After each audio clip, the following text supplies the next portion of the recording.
Here we are with the final chapter I plan on doing for today. Yippee! This is The Degenerate Gamblers. I'm going to page 385. I didn't mention it, but 327. I wish it was 427 because that's a funny number from a game I like called The Stanley Parable. I like that game a lot. It is very cool.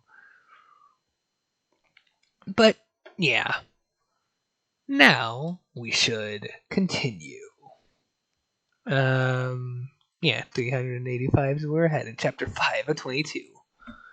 Pickle Inspector returns to the material plane. The office is flooded. The outlet's electricity is shorted out.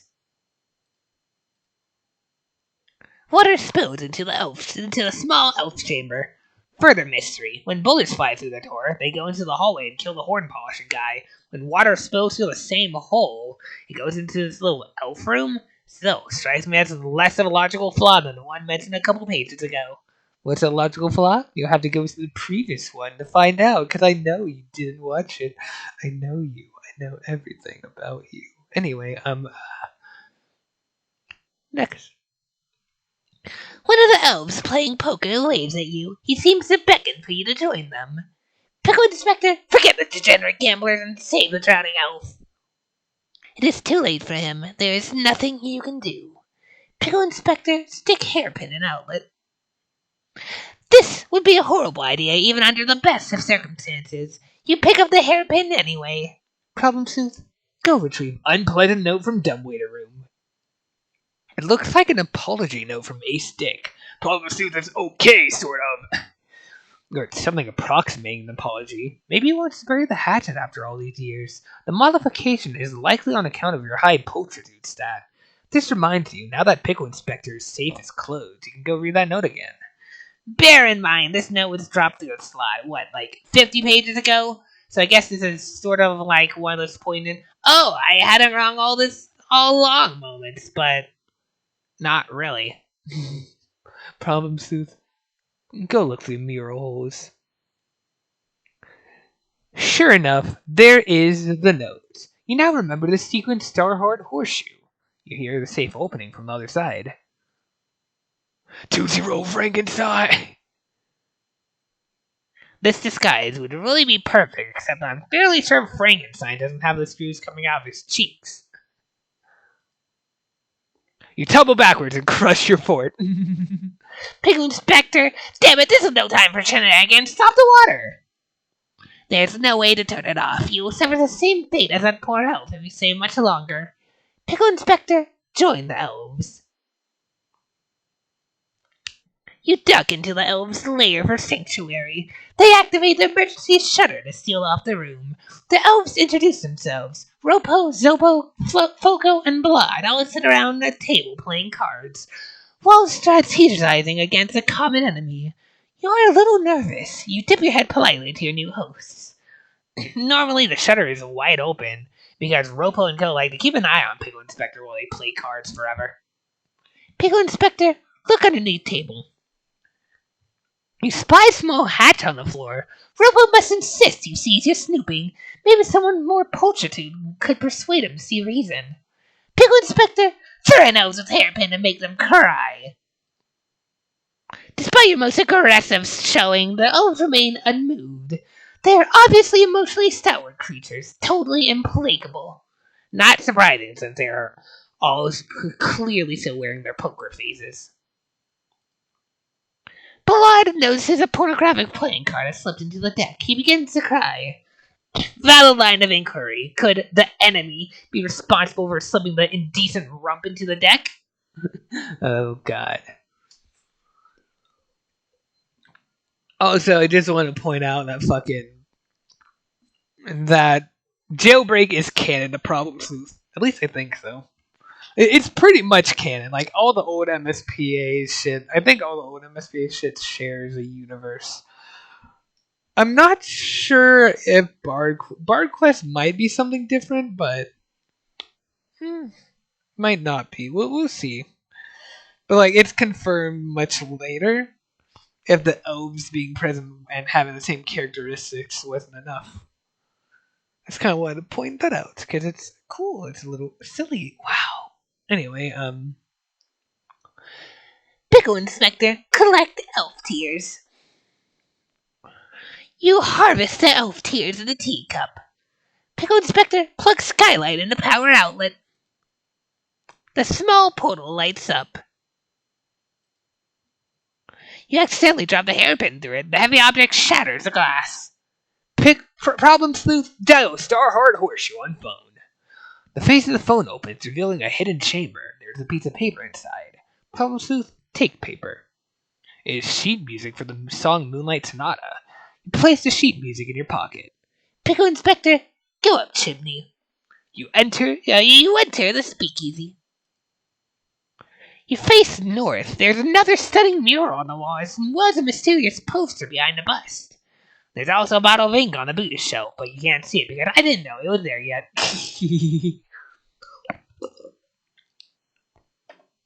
Pickle Inspector, ride bus like a mechanical bull. Wow, what a fucking waste of time. God forbid we waste any time in this taut, quick-paced thriller of a story. Pickle Inspector, remove elbow blocking doors at bottom of stairs. Your Vim is simply not high enough to dislodge an instrument. It's really stuck. Pickle Inspector, move the bus onto the X. You've got to be kidding. Pickle Inspector, go through the double doors. The doors are barred from the inside. It sounds like there's someone on the other side who will not let you in. You will either need a very high Vim rating to knock down the doors, or a high pulchitude rating to sweet talk your way in. You sure are proving useless in this room. A stick, collect to seize Pickle Inspector's items. You are a little disgusted to find a skeleton in your office. You nevertheless rifled its belongings. You take the bag of candy corn. The horns are unsettling to you for some reason, so you leave them there. Same with the Pazuzu, which suddenly seems just plain silly. A stick, go out window onto roof. Pick up hairpin. First, you wheel the jawbreaker cannon off to the side. You pick up the machine gun. A brute like you is easily able to wield a heavy weapon. I.e., the author drags that Photoshop layer over a little because it's sort of in the way, and then blames the act on a fictional character. A stick, pass rope through skylight. Holy shit. Problem Sleuth, go to piano, play Moonlight Sonata. The melody is haunting. No wonder you locked away this music. It is a treasure to the ears. Whenever Problem Sleuth gets there to play Moonlight Sonata, it makes for a pretty wild night in the speakeasy. A compartment is revealed, exploding a powerful industrial fan. The fan blows a bus across the room onto the other X. A stick and Problem Sleuth swap handgun and Tommy gun through slots. Problem Sleuth passes the key through the dumbwaiter slot. A stick passes the ring keys through his slot too. A stick picks up and loads the handgun with handgun bullets. Problem Sleuth picks up and loads the Tommy gun with Tommy gun munitions. Pickle Inspector, tie rope around bust and elbows strung through pulleys. You go back down the chimney and get the rope. Using your unusually high height characteristic, you rig it up to the ceiling pulleys with the other end tied to the stubborn elbow. A stick, make candy corn liquor. You feed the candy corn into the still. This should brew something with a real kick to it. It will take a moment. When I originally drew this huge bag of candy corn, I think I had my eye on it as an inexhaustible supply of ammo for a candy weapon. But then I didn't really get as much use out of the candy guns as I thought I would.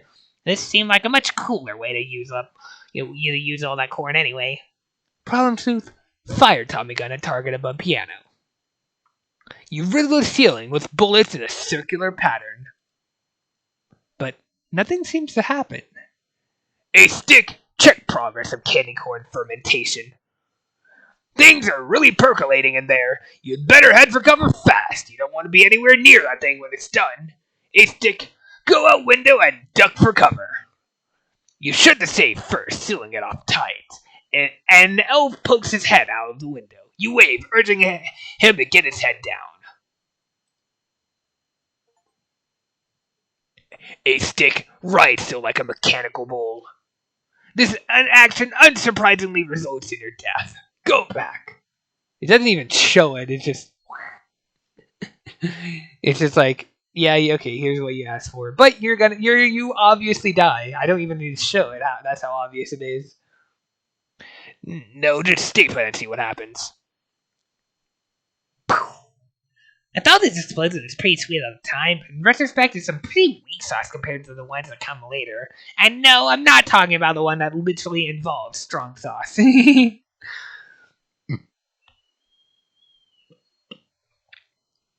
Oh boy. That's a lot. You're fucking up there. The front wall has been obliterated. Your office is now an inferno, but you are free to leave it. The sprinkler system goes on. Only one relevant question remains. Does Problem Sleuth's office have a sprinkler system too? I don't remember that answered. You feel the whole building shake. Was that an explosion? You hear a cracking noise from above. Crack!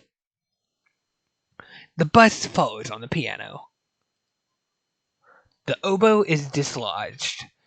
Definition of overkill/underkill. Using the weight of a huge stone bus to lift an oboe and using the gentle breeze of a fan to blow that bus into position in the first place. Hey, whatever works. A stick. Drop handgun through skylight. A stick. Drop your own skull through skylight. A stick. Check on the candy corn liquor. Parts of the wall and ceiling have collapsed. The path is blocked. Problem Sleuth, see if your office is okay after explosion. Looks like the path here is blocked too. Problem Sleuth, go upstairs. Allies are united for the first time on the material plane.